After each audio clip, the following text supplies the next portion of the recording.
James catches, puts up a three. Won't go. Rebound Bosh. Back out to Allen. His three-pointer. Bang! How's it going, NBA fans? It's the away team here with another short video for you. Today we're going to be talking about the top 10 most important players that are not going to be in attendance at the Orlando NBA bubble. So without further ado, let's get started. At number 10, we've got Willie CauleyStein. I considered making this list a top 8 because I wasn't convinced that the last two players would be consequential, but gotta be honest, 10 sounds better than 8, so here we are. Willie CauleyStein was traded at the trade deadline to Dallas from Golden State for 2 second-round picks, so you would think that he would have been in their plans for a big man rotation. But unfortunately, that's just not how things ended up for him. By the end of the season, he wasn't even in the rotation, and I think that factored into his decision not to come. Moving on to number 9, we've got Wilson Chandler.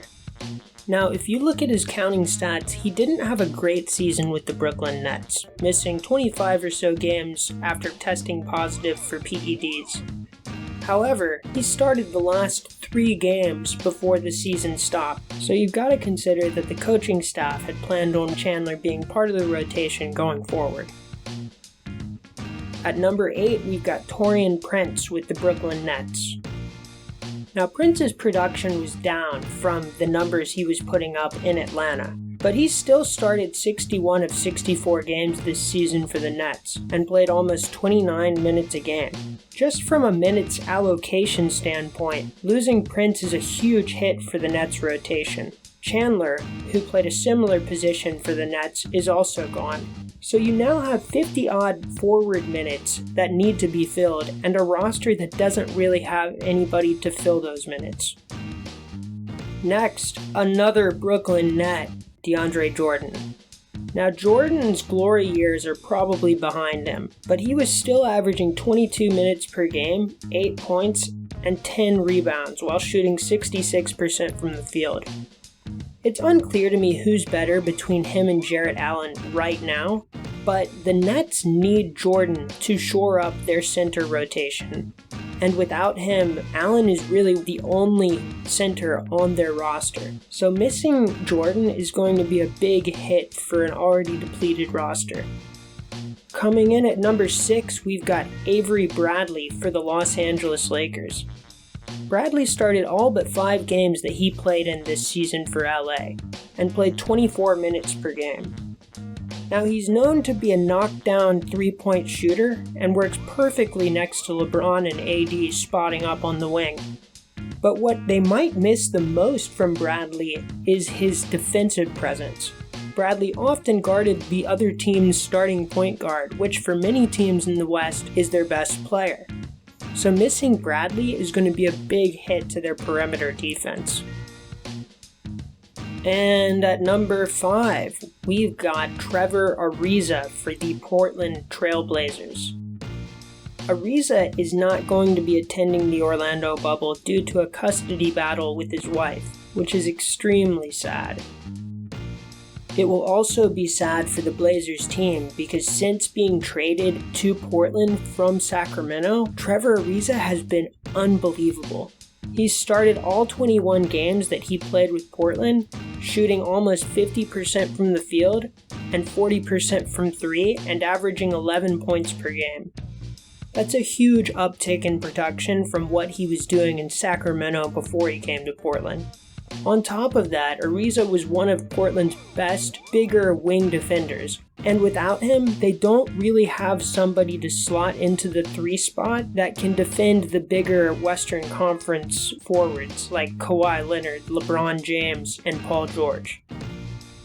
Alright, at number 4, we've got Davis Bertans for the Washington Wizards.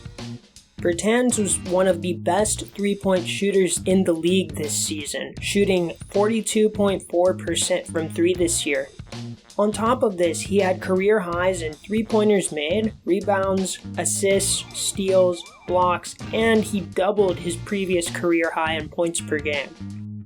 Now, Washington needed Davis Bertans in order to make a run at the 8 spot, so losing him is a huge hit to an already young and injury-riddled roster.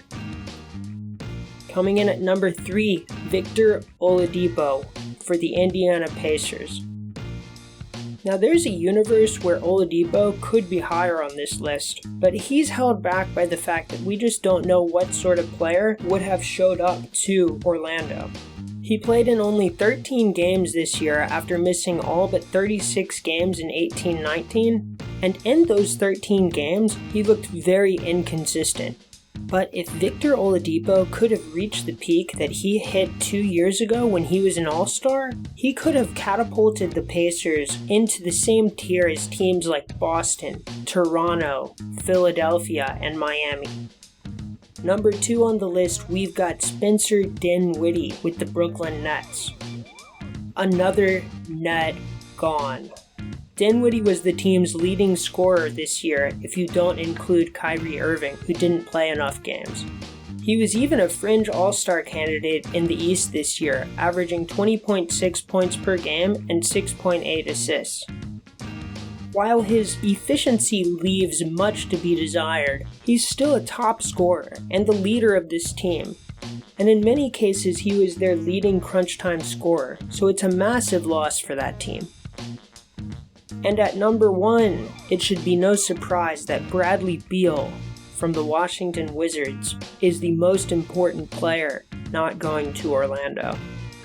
At the postponement of the season, Beal was averaging 30.5 points per game, along with a career-high 6.1 assists, trailing only James Harden's absurd 36.7 points per game in the race for the scoring title. That is crazy. It's insane that he was not an All-Star this year.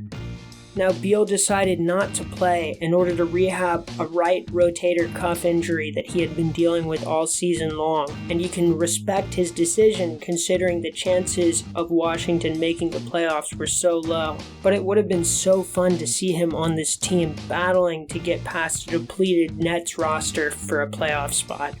Alright guys, that is it for our video today.